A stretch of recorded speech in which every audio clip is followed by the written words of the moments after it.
What's up mga kadwit? Magandang umaga sa inyong lahat at mayroon tayong bisita. Aerox 155. Ayan, kanino kaya ito?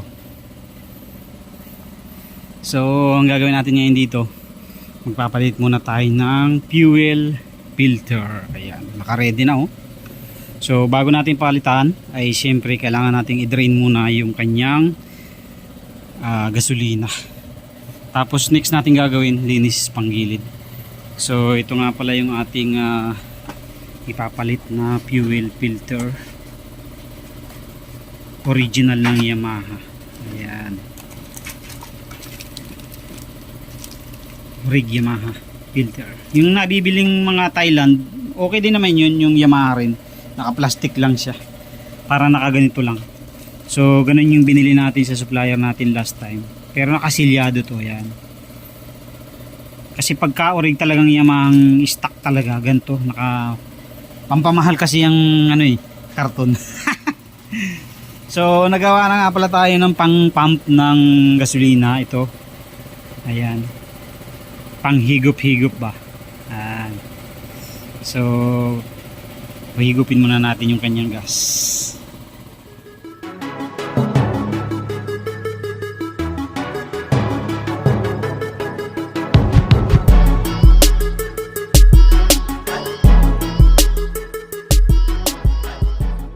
I-drain muna natin ang kanyang gasolina.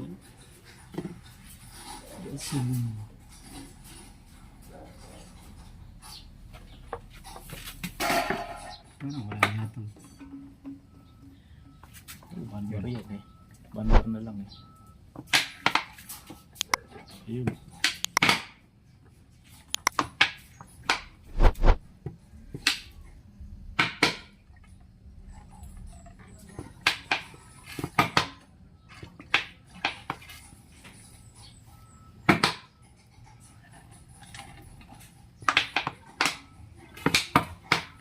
Ba, nabalik.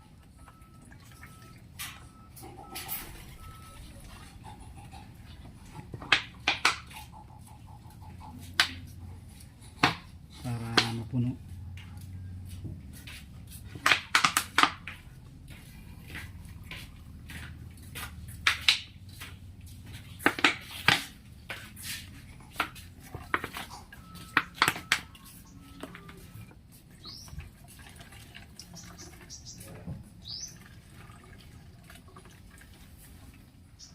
Yun, no?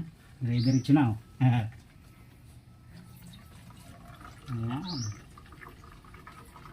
Ayos ang ating DIY pump. Tuloy-tuloy na ang andar, ang agos ng gasolina. Okay, nakapag-pump na tayo ng gas mga kaduwit. So, babaklasin na natin yung mga flarings para makapagpalit na tayo ng filter. Ito na mga kaduwit, nabaklasin natin yung mga flarings. Madali lang naman baklasin yan. Kung medyo nako-curious kayo, marami naman tutorial sa Facebook at sa YouTube. So nabaklasan natin yung kabila, yun lang ang binaklas natin kasi itong portion na to lilinisan natin. Kahit hindi nyo nabaklasin lahat para hindi na kayo mahirapan. So yan, eto na, tatanggalin na natin yung mga koneksyon. So dito mga kaduwit, so unahin muna natin itong lock ng hose ng gasolina.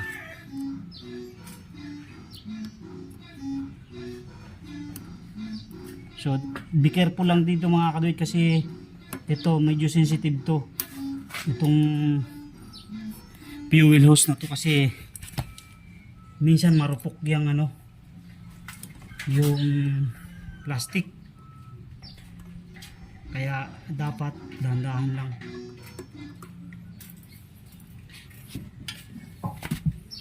So dapat matanggal natin to. Yan. Tapos yung meron niyang pinakalakpang green dito sa gilid, so ibukan nyo lang tapos sa kanyo higitin. Yan. So ito binubuka pa pa ganun. Yan. Kasi double lock yun eh. Lock sa loob tapos lock yung isa sa labas. So ito dito to nakalagay. Yan.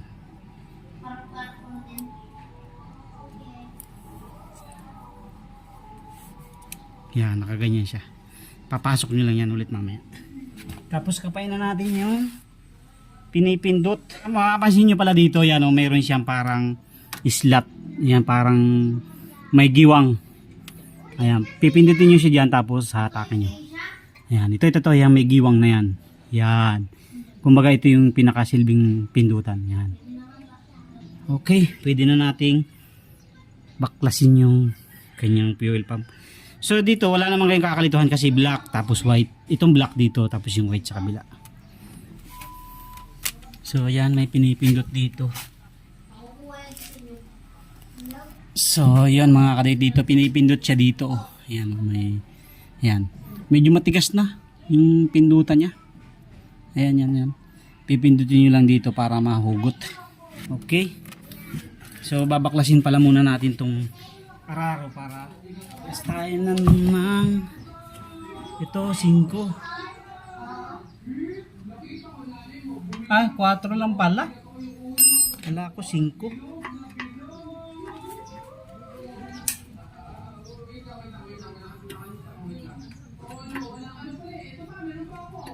Hirap baklasin mo nga dyan yung isa. Yung ano. So 4 na tornilyo mga kadoit. Sige, bitaw.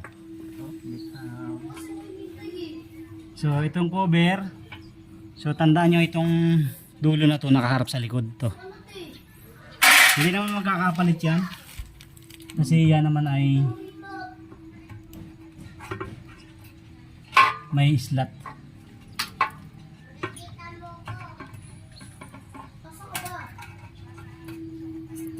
Okay.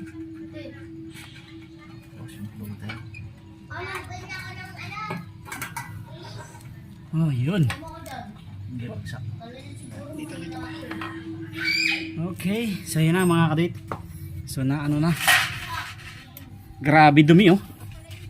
So ating ano to. Lilinisan.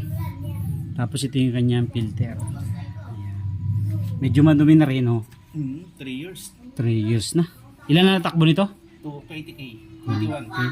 So yan na mga kadit yung ating filter na nabaklas na medyo ano na, madumi na. So ngayon lilinisan natin yan. Tapos tatanggalin natin yung kanyang filter. So sa pagtatanggal ng filter, ito ginugupit na to mga kadit to. Yan. Yan, gugupitin nyo na para yung lock hindi na siya maano, hindi na siya mahirapang ilabas.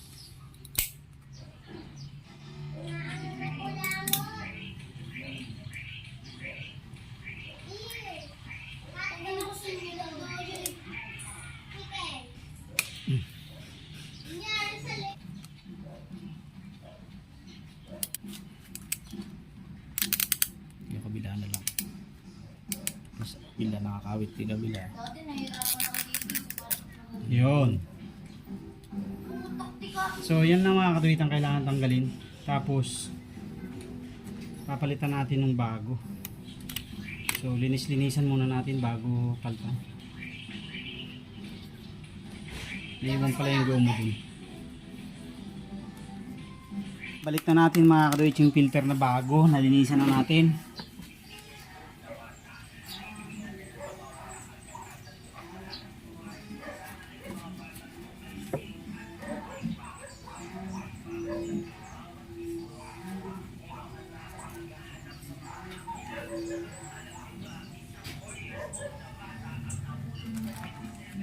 Kailangan malinis ang kamay nyo para hindi madumihan.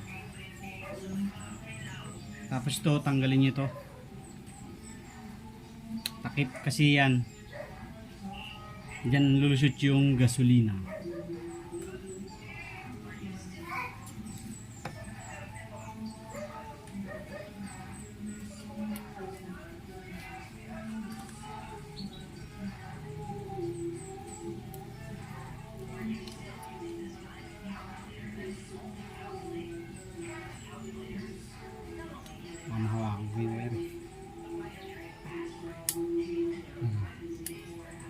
Pagka lumagitik na pareho, okay na yun mga kaduit. Ibig sabihin, ayos na.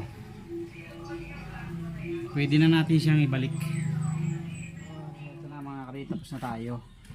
Ilagay na natin yung ating gasket, yung ating o-ring, yung malapad, yung flat na side sa ilalim.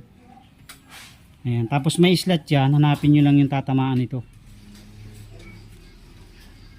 Ayan, yan. Ayan, dito siya.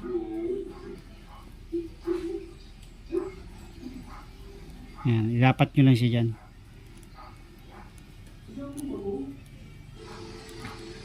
Ayan. Tapos balik na natin.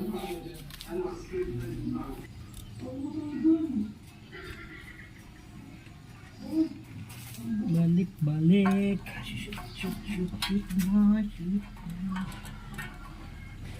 Ito.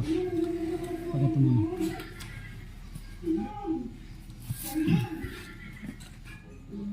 Sige. Lalayan ko. Lalay. So, yung pinakalagayan ng hose mga katitito yung nakapwesto. Tapos ito mga kaduit, dito sa bandang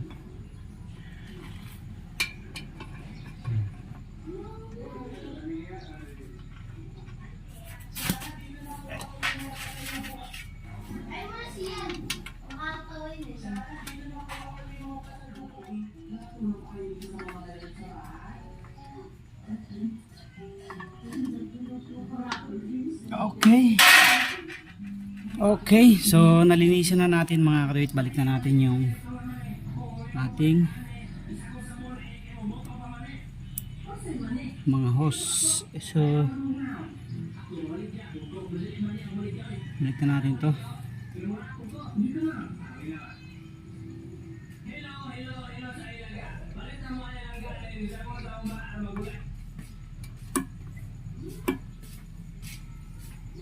Okay. Tapos itong lock, itong kanyang mga sensor. Tapos sa kabila isa.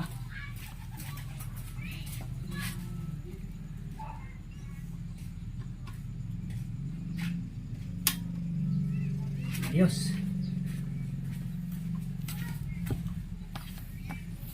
Ayan, mamaya na natin nilalagay yung ating mga cover. Titingnan natin kung mayroong magli-leak dyan. Ibabalik na muna natin yung gas. Natin mga kaduit yung gas para ma-double check natin kung mayroon siyang magiging leak. So nilagyan ko ng konting grasa yung o-ring yan para lumapat siya ng maganda mga kaduit.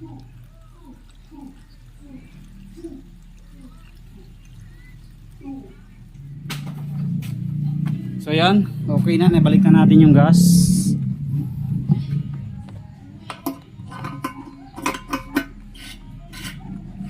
Double check natin kung mayroon siyang leak. So makikita nyo naman dyan kung mayroon tatagas. Okay pa naman yung o-ring nito. So far so good naman, okay. So lilinisan lang natin tapos ibabalik na natin yung mga flarings. Okay, malinis. Walang problema. Ito naman side na to lilinisan natin. Okay, so nalinisan na natin mga kaduit. Kung mapapansin nyo, ayan na. Halos wala ka ng alikabok na makikita dyan na dumi. So with armor wax pa yan. Nilagyan natin yung mga chassis niya para balik alindog siya. Nagkalas na rin lang tayo.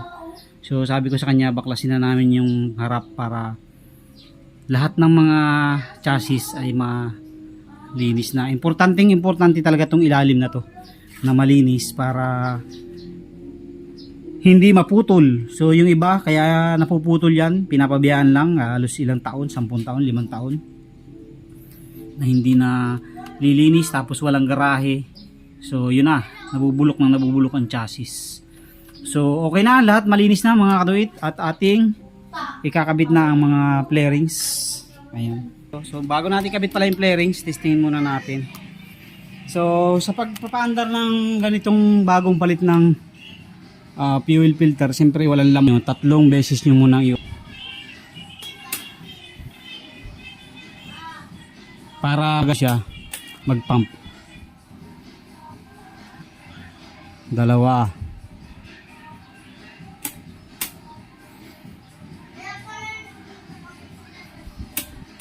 Ayan, para ano siya, magkalaman siya yung fuel line para pag-andar natin ay ayos. Okay. So yun na. Kapagpalit na tayo ng bagong fuel filter.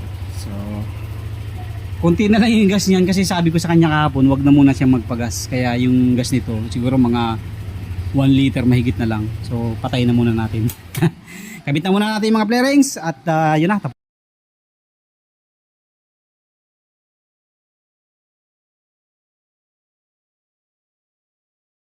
So yan na mga kaduit, nakikabit na natin yung lahat ng flarings. Nakapagpalit na tayo ng ating bagong fuel filter dahil 3 years na yung kanyang fuel filter. So sa pagkakalas ng mga flarings hindi na natin makita kasi marami naman sa YouTube niyan, marami din sa Facebook, mag-search lang kayo. So yun. So ito yung ating naging customer ngayon kay Paring.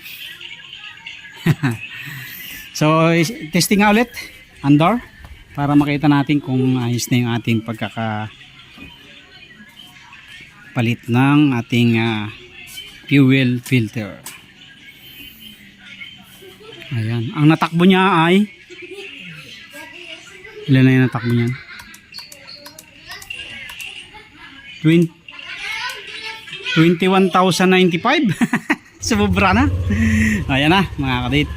So in-observe natin din yung kanyang ilalim ng tangke kasi hindi tayo nagpalit ng o-ring. In-observe muna natin bago natin pinalagyan yung mga flarings kung magkakaroon ng leak.